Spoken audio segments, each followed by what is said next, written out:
دوستانو بیا هم تاسو ښه راغلاست وایم رحماني اکاډمي ته. هیله ده چې صحتمند او خوشحاله اوسئ او وخت مو په خیر.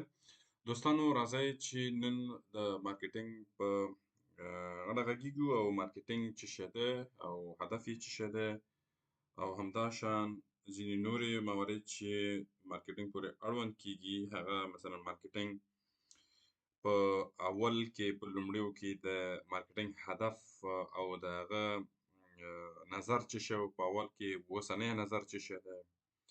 ځینې نور موارد باندې موږ بحث کوو. اوس لومړی راځو د مارکیټینګ ساده تعریف او ځان پوهوي چې دا مارکیټینګ څه شی دی.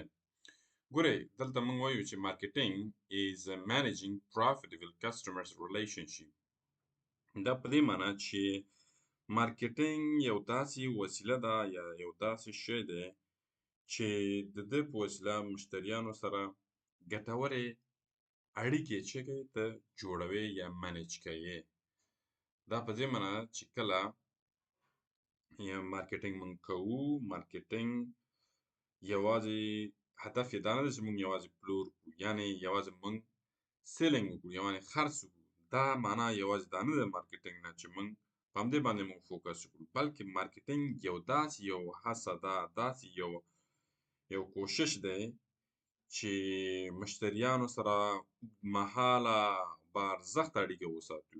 یعنې کله چې موږ بارزښت اړیکه وساتو، اوږدمهاله اړیکه وساتو، نو دلته څه شی کېږي؟ هم د ارګنایزیشن ته یا ادارې ته یا کمپنۍ ته یا شرکت ته هم ګټه رسېږي او هم دلته مشتري خوشحاله کېږي او هم دلته پرافیټیبیلیټي لیول څه کېږي؟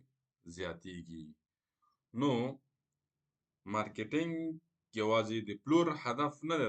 دلته هغه ریلیشنشیپ، هغه